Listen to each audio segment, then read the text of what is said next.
বাংলাদেশে যেখানে নির্যাতনের শিকার হচ্ছেন বিশেষ করে হিন্দু সংখ্যালঘু সম্প্রদায়, সেখানে ত্রিপুরায় সংখ্যালঘু অংশের বিশেষ করে মুসলমান সম্প্রদায়ের মানুষ সবচেয়ে বেশি নিরাপদ। তাদের উন্নয়নও হচ্ছে সমান তালে। আর এক্ষেত্রে বিশেষ ভূমিকা রয়েছে রাজ্যের মুখ্যমন্ত্রী ডাক্তার মানিক সাহার। শুক্রবার নিউজ নাওয়ের সঙ্গে কথোপকথনে এমনটাই উল্লেখ করেন সোনামুড়া নগর পঞ্চায়েতের ভাইস চেয়ারম্যান তথা সংখ্যালঘু শাহজাহান মিয়া। বাংলাদেশের রাজনৈতিক পট পরিবর্তনের পরপরই আক্রমণের শিকার হচ্ছেন বিশেষ করে হিন্দু সংখ্যালঘু অংশের মানুষ। পরিস্থিতি এমন পর্যায়ে গিয়ে পৌঁছায় যেখানে এই বিষয়ে মুখ খুলতে হয়েছে বর্তমান মার্কিন রাষ্ট্রপতি ডোনাল্ড ট্রাম্পকেও। তবে সেই তুলনায় বাংলাদেশের সবচেয়ে নিকট প্রতিবেশী ত্রিপুরার পরিস্থিতি কিন্তু সম্পূর্ণ উল্টো। মুখ্যমন্ত্রী মানিক সাহার শাসনে ত্রিপুরার সংখ্যালঘু অংশ বিশেষ করে মুসলমান সম্প্রদায় সবচেয়ে বেশি নিরাপদ। বিষয়টি আবারও একবার প্রমাণিত হলো সংখ্যালঘু অংশের মানুষের প্রতিক্রিয়াতে।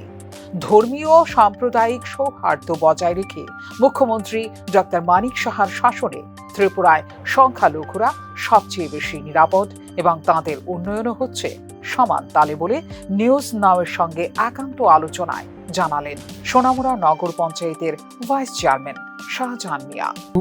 তারা হচ্ছে সনাতন ধর্মের লোক, আর আমাদের ভারতবর্ষের সংখ্যালঘু হচ্ছে মুসলিমরা।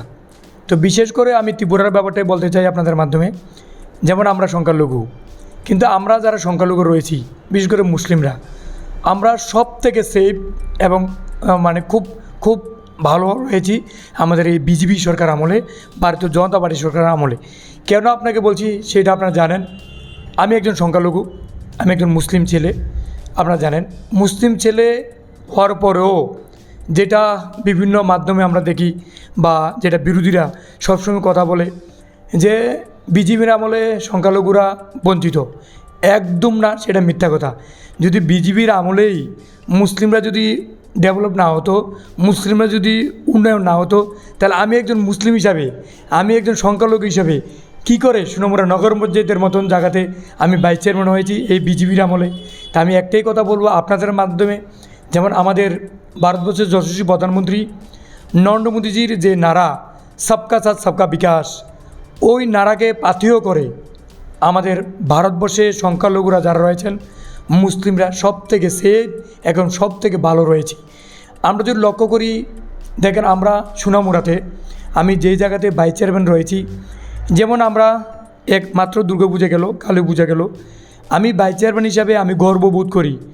দুর্গাপূজাতে যেমন খুব আনন্দ করে আমরা পূজাতে যারা আমার সনাতন ধর্মের ভাই বোনরা মায়েরা রয়েছে তাদেরকে যেমন আমরা হেল্প করি, সহযোগিতা করি, আমরা সমস্ত বডি মিলে, নগর পঞ্চায়েতের সমস্ত বডি মিলে, বিশেষ করে আপনারা যদি না বলে না হয় আপনাদের মাধ্যমে জিজ্ঞাসা করে দেখুন, এই পূজাতে সবথেকে বেশি আমি উদ্যোগ নেই।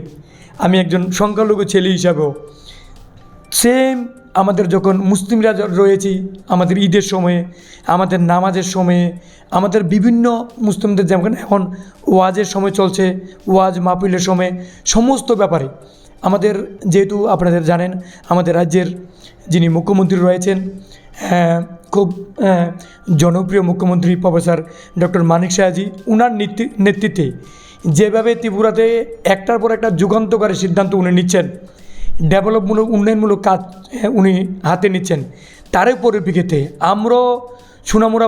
ত্রিপুরার বর্তমানে চলছে বিজেপির সভ্যপদ সংগ্রহ অভিযান। মুখ্যমন্ত্রী মানিক সাহার নেতৃত্বে গোটা রাজ্যের পাশাপাশি সোনামুড়াতেও বিজেপির সভ্যপদ গ্রহণ করছেন সংখ্যালঘু অংশের সাধারণ মানুষ, জানিয়েছেন সোনামুড়া নগর পঞ্চায়েতের ভাইস চেয়ারম্যান। দেশব্যাপী যে আমাদের সদস্যতা পদ অভিযান যে প্রোগ্রাম ছিল, ওই প্রোগ্রামও আমরা দেখেছি উৎসবের মেজাজে সংখ্যালঘুর অংশের লোক সব থেকে বেশি হারে ওই বিজেপি করার জন্য, ভারতীয় জনতা পার্টির সদস্যপদ হওয়ার জন্য এগিয়ে আসছে। তার মূল কারণ হচ্ছে মুসলিমরাও এখন বুঝে গেছে যে বিগত দিন যে সরকারটা ছিল শুধু মিথ্যা আর মানুষকে শুধু আসার পর আসা, কিন্তু মুটো সংখ্যালঘুদের কোনো ডেভেলপ করেনি। তা আমরা লক্ষ্য করেছি যারা আমরা রয়েছি আমরা শুধু কথাই বলি না, প্রফেসর ডক্টর মানিক শাহের নেতৃত্বে কাজও সেটা প্রমাণ হয়েছে। তার কারণে আজকে মুসলিমরা যারা রয়েছি, ত্রিপুরাতে যারা সংখ্যালঘু রয়েছে, ইন্ডিয়াতে যারা সংখ্যালঘু রয়েছে, আমরা খুব সেফ রয়েছি। উন্নয়নের ক্ষেত্রে সনাতন ধর্মের লোকের যেমন উন্নয়ন হচ্ছে, আমাদেরও। বাংলাদেশের অস্থিতিশীল রাজনৈতিক পরিস্থিতিকে ভিত্তি করে ত্রিপুরাতেও ইতিপূর্বে মাথাচাড়া দিয়েছিল প্রতিক্রিয়াশীল গোষ্ঠী।